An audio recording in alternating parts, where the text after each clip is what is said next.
శ్రీ పొట్టి శ్రీరాములు నెల్లూరు జిల్లాలో రాపూరుకు దగ్గరలోని తూర్పు కనుమలు పర్వత ప్రాంతంలో నెలకొని ఉన్న పెనుచుల లక్ష్మీనరసింహస్వామి దేవాలయం దేదీప్యమానంగా వెలుగొందుతోంది. నల్లమల అడవులు, శేషాచలం అడవులు కలిసే ప్రాంతం వెలుగొండ అడవిలో వెలిసిన స్వామివారు భక్తులతో నిత్య నీరాజనాలు అందుకుంటున్నారు. ఈ క్షేత్రం కొండ దిగువకు పెంచెలకోన లోయ వరకు ఉంది. ఇక్కడ శ్రీహరి అవతారమైన లక్ష్మీనరసింహస్వామి స్వయంభూగా వెలిసినట్లు స్థల పురాణాల ద్వారా తెలుస్తోంది.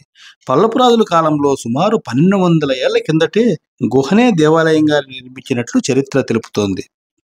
వైష్ణవ క్షేత్రాలలో విశిష్టమైన పెంచెల కోనలో స్వామివారి గర్భగుడి నిర్మాణం జరిగి దాదాపు 700 సంవత్సరాలైనట్లు శాసనాల ద్వారా తెలుస్తోంది.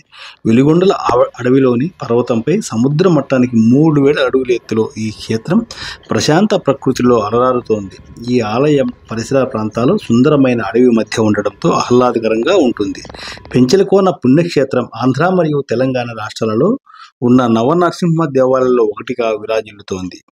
ప్రహ్లాదుని రక్షించడానికి నరసింహునిగా అవతారం ఎత్తిన విష్ణుమూర్తి హిరణ్యకశిపుడిని సంహరించిన తర్వాత ఈ పెనుచుల కొండ నుంచి కొద్ది దూరంలో ఉన్న బైరాగి కోనలో చెంచులక్ష్మిని వివాహం చేసుకున్నాడట. అటు పిమ్మట ఋషులను హింసిస్తున్న రాక్షసులను వధించాడట.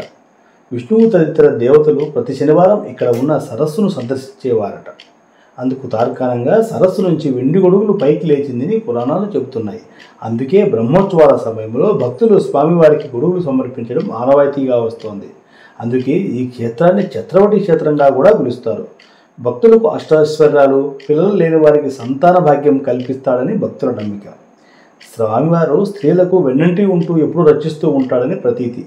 భక్తులు తమ తలనీలాలు సమర్పించి మొక్కులను తీర్చుకుంటారు. కొత్తగా వాహనాలు కొన్నవారు ఇక్కడికి వచ్చి పూజలు చేయిస్తారు. పర్వత ప్రాంతంలో వెలిసిన స్వామివారిని కొంటికాసులు వాడని కూడా పిలుస్తుంటారు. ఇక ఆలయ స్థల పురాణాన్ని పరిశీలిస్తే లోకంలో అధర్మం పెరిగినప్పుడు ధర్మాన్ని పునరుద్ధరించడానికి శ్రీహరి పలు అవతారాలు తీసుకున్నారు. ఈ క్రమంలో శ్రీ మహావిష్ణువు తీసుకున్న దశావతారాలలో నరసింహ అవతారం 4వది. హిరణ్యకశిపుడిని సంహరించి మహాభక్తుడైన ప్రహ్లాదుని రక్షించడానికి శ్రీహరి నరసింహ రూపంలో వచ్చాడు. మహోగ్ర రూపంలో స్తంభాన్ని పెకిలించుకుని వచ్చిన ఉగ్ర నరసింహుడు హిరణ్యకశిపుని వధించాడు. అలాగే మహోగ్ర రూపంలో స్వామివారిని చూసి ప్రజలతో పాటు దేవతలు కూడా భయభ్రాంతులకు గురయ్యారు. అలా ఆయన సంచరిస్తూ శేషాచలం అడవుల్లోకి వచ్చారు. చెంచురాజు కుమార్తె అయిన చెంచులక్ష్మి తన చెలికత్తెలతో వనహారం చేస్తూ స్వామిని చూసింది. ఆయన ఉగ్రరూపం చూసి చెలికెత్తలు ఇతర పరివారం అంతా పారిపోయారు. అయితే చెంచులక్ష్మి మాత్రం భయపడకుండా స్వామివారిని చూస్తూ ఉండిపోయింది. ఆమె జగన్మోహన సౌందర్యము స్వామివారిని శాంతించపరిచిందని చెప్తారు. దీంతో చెంచులక్ష్మిని పరిణయమాడాలని భావించిన స్వామివారు చెంచురాజుకు కపం చెల్లించి మరీ ఆమెను వివాహమాడారని చరిత్ర. అలా గిరిజనులకు అల్లుడవడం ద్వారా ఈ ఆలయంలో చెంచు తెగలకు ప్రాధాన్యత అందించారు. భగవంతుడు చెంచులక్ష్మిని కౌగిలించుకునే రూపంలో అంటే పెనవేసుకునే రూపంలో స్వయంభూగా వెలిశారు. పైభాగంలో సింహం తలగా ఉండి అక్కడి నుంచి శిలలు పెనవేసుకున్నట్లుగా ఉండే పెద్ద శిలారూపంలో స్వామివారి కొలువై భక్తులను అనుగ్రహిస్తున్నాడు. అందుకే ఆయనను పెనుచుల లక్ష్మీ నరసింహస్వామి అని పిలుస్తారు. కాలక్రమేణా పెనుచుల కాస్త పెంచెల నరసింహస్వామి అయ్యింది. భక్తుల పాలిట ఇలవేల్పోయి భక్తుల కోరికలను తీర్చే కొంగు బంగారం అయ్యాడు. చెంచుకోనకు చెందిన చెంచులక్ష్మిని పెళ్లి చేసుకోవడంతో చెంచుకోన క్రమంగా పెంచెలకోనగా మారినట్లు మరో కథ ప్రచారంలో ఉంది. అయితే చెంచులక్ష్మిని పరిణయమాడడంతో ఆదిలక్ష్మి ఆగ్రహించి అల్లంత దూరంలో ఏటి అవతల గట్టుకు వెళ్ళిపోయిందని చెప్తారు. దీంతో అమ్మవారికి అక్కడ ఆలయాన్ని నిర్మించి పూజలు చేస్తున్నారు. ఈ ఆదిలక్ష్మి అమ్మవారి గుడి పక్కనే సంతాన లక్ష్మి వటవృక్షం ఉంటుంది. సంతానం లేనివారు చీర కొంగుతో ఉయ్యాల కడితే సంతానం కలుగుతుందని నమ్మకం.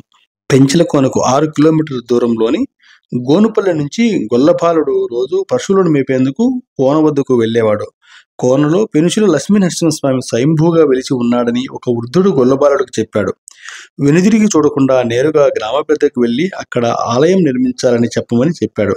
సరేనని చెప్పిన ఆ బాలుడు కొద్ది దూరం వెళ్ళాక వెనుదిరిగి చూస్తాడు. అప్పుడు ఆ వృద్ధుడు శిలగా మారిపోయాడు.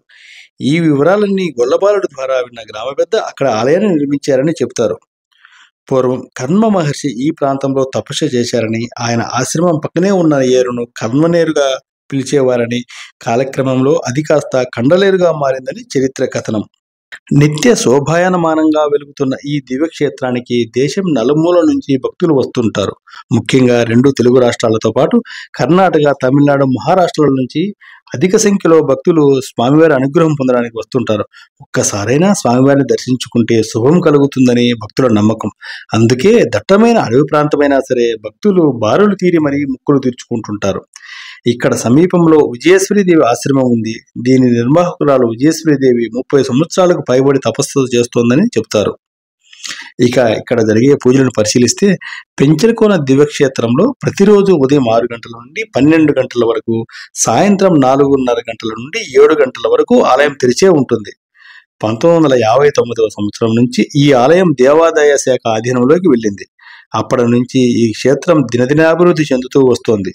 స్వామివారికి ప్రతి సంవత్సరం ఏప్రిల్, మే మాసాల మధ్యలో బ్రహ్మోత్సవాలు అంగరంగ వైభవంగా జరుగుతాయి. తిరుమల బ్రహ్మోత్సవాలు జరిగేటప్పుడు పెంచలకోనకు ప్రత్యేక బస్సు ఏర్పాటు చేస్తారు. వైశాఖ శుద్ధ ద్వాదశి నుంచి బహుళ పాడ్యమి వరకు 5 రోజులు బ్రహ్మోత్సవాలు జరుగుతాయి. బ్రహ్మోత్సవాలలో ధ్వజారోహణ కార్యక్రమంలో సకల దేవతలను ఆహ్వానించి గరుడును ధ్వజస్తంభ ప్రతిష్టాపన గావిస్తారు. ఈ సందర్భంగా వితరణ చేసే గరుడు ప్రసాదాలని స్వీకరిస్తే పిల్లలు లేని వారికి సంతాన యోగం కలుగుతుందని పండితులు చెబుతుంటారు. ఈ క్షేత్రంలో నిత్య కళ్యాణం పచ్చతోరణం లాగా ప్రతిరోజు స్వామివారి కళ్యాణం జరుగుతుంది.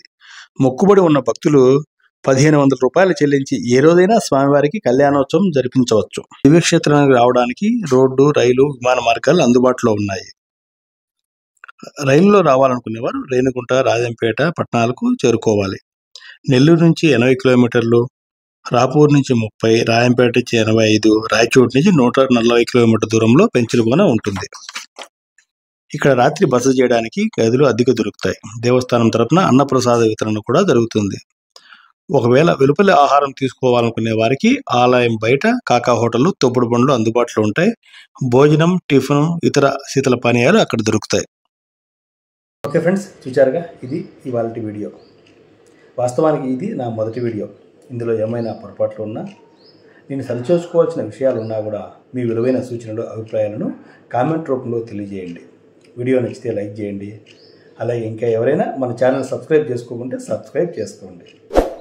మరొక ఇంట్రెస్టింగ్ వీడియోతో మళ్ళీ కలుద్దాం. Thank you so much. నేను మీ లక్ష్మణ్. జై హింద్.